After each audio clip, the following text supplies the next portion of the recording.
Assalamualaikum anak-anak. Bagaimana kabarnya hari ini? Mudah-mudahan kita semua selalu diberi kesehatan dan selalu berada dalam lindungan Allah Subhanahu wa Ta'ala. Sebelum dimulai, marilah kita berdoa terlebih dahulu. Bismillahirrahmanirrahim. Robbi zidni ilman warzuqni fahman. Birahmatika ya arhamar rahimin. Anak-anakku sekalian, sebelum belajar jangan lupa selalu untuk mengingat 3M. M yang pertama, mencuci tangan. M yang kedua, memakai masker. M yang ketiga, menjaga jarak. Baiklah, untuk kesempatan kali ini Ibu akan membahas tentang golongan orang-orang yang berhak menerima zakat. Tetapi sebelumnya, terlebih dahulu Ibu akan menyampaikan tujuan pembelajaran.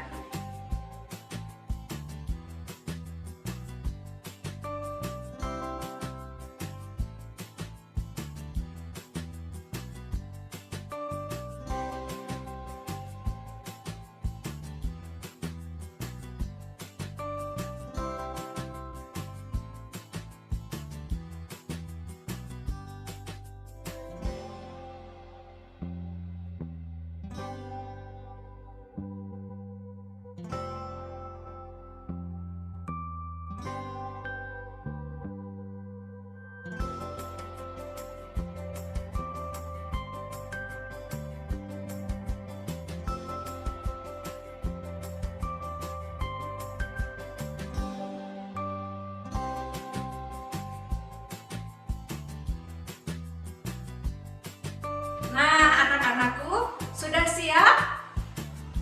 Simak baik-baik ya. Tahukah kalian siapa saja yang berhak menerima zakat yang kita keluarkan? Tetapi sebelum itu kita harus terlebih dahulu mengetahui siapa itu muzaki dan siapa itu mustahik. Ya, muzaki adalah sebutan untuk orang-orang yang mengeluarkan zakat. Sedangkan mustahik adalah sebutan untuk orang-orang yang menerima zakat. Jadi jelas berbeda ya antara mustahik dengan muzaki. Hati-hati jangan sampai tertukar ya. Baiklah, kita kembali ke pertanyaan sebelumnya. Ada yang tahu siapa saja orang-orang yang berhak menerima zakat? Allah berfirman di dalam surat At-Taubah ayat 60 yang berbunyi, A'udzu billahi minasy syaithanir rajim.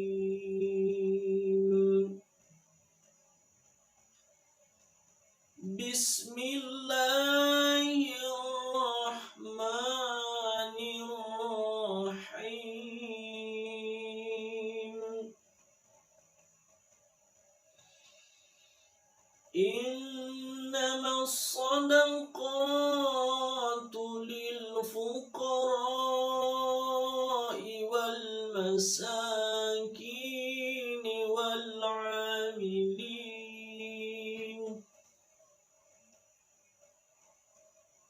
wal 'amilin 'alayha wal mu'allafati qulubuhum wa fir riqabi wal gharimin wa fi sabilillah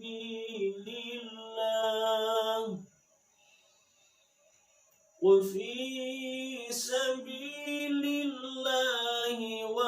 ibnis sabil fariidatan minallah wallahu alimun hakim.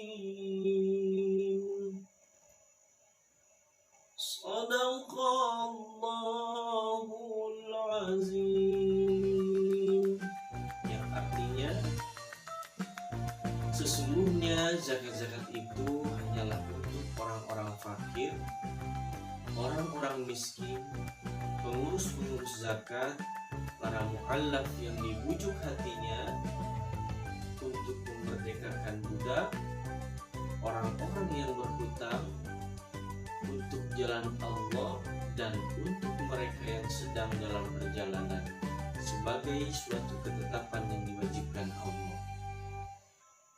Dan Allah Maha Mengetahui lagi Maha Bijaksana.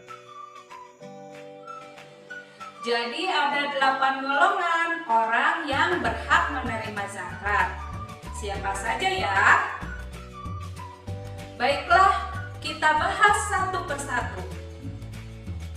Golongan yang pertama adalah fakir. Fakir yaitu orang yang tidak mempunyai harta maupun usaha untuk memenuhi kebutuhan hidupnya dan keluarganya. Golongan yang kedua adalah miskin. Miskin yaitu orang yang memiliki penghasilan namun masih belum cukup untuk memenuhi kebutuhan hidupnya maupun keluarganya. Jadi anak-anak, sekarang kalian tahu kan perbedaan antara fakir dengan miskin? Nah, selanjutnya yang ketiga adalah amil. Amil yaitu orang-orang yang menerima serta mengelola zakat yang kita keluarkan. Golongan yang keempat adalah mu'alaf. Mu'alaf yaitu orang yang dilunakkan hatinya, atau lebih mudahnya kita sebut sebagai orang-orang yang baru masuk agama Islam. Mereka berhak menerima zakat sebagai alat untuk mempererat persaudaraan sesama muslim dan juga agar mereka semakin mantap keislamannya. Selanjutnya, golongan yang kelima adalah riqab. Riqab adalah budak atau hamba sahaya. Pada zaman dahulu, banyak orang yang dijadikan budak oleh para saudagar-saudagar kaya. Maka zakat inilah yang digunakan untuk menebus, untuk memerdekakan mereka. Tapi pada zaman sekarang sudah tidak ada ya hamba sahaya atau budak. Golongan yang keenam adalah gharib. Gharib itu adalah orang yang terlilit hutang. Tapi perlu diingat ya, jika mereka berhutang untuk kepentingan maksiat, maka hak mereka untuk mendapatkan zakat akan gugur. Golongan yang ketujuh adalah fisabilillah. Fisabilillah itu adalah orang-orang yang berjuang di jalan Allah, seperti pengembangan pendidikan, dakwah, kesehatan, panti asuhan, madrasah diniyah, dan sebagainya. Golongan yang kedelapan adalah Ibnu Sabil ya. Ibnu Sabil itu disebut juga sebagai musafir, yaitu orang-orang yang melakukan perjalanan jauh, termasuk pekerja maupun pelajar ya di tanah rantau. Perlu diingat juga, hak untuk menerima zakat bagi mereka yang melakukan kepentingan maksiat, maka hak mereka dalam hal zakat itu akan gugur. Jadi bagaimana anak-anak?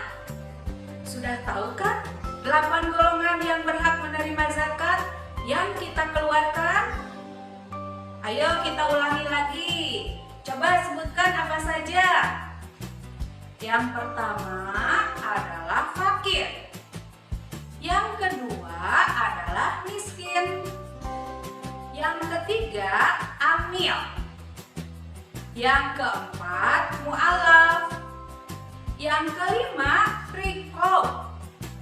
Yang keenam gharib. Yang ketujuh fisabilillah.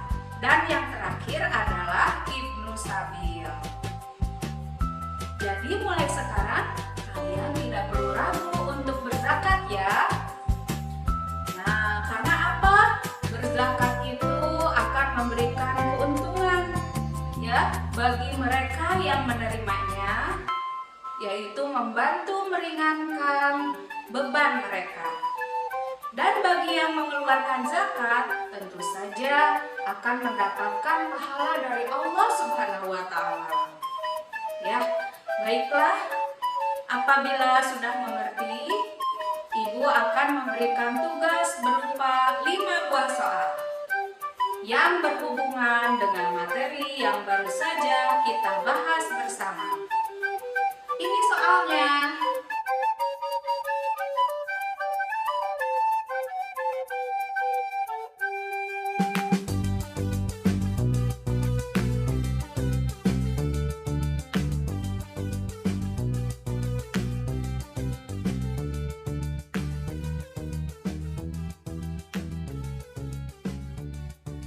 Baiklah, akhirul kata Ibu ucapkan terima kasih atas perhatiannya.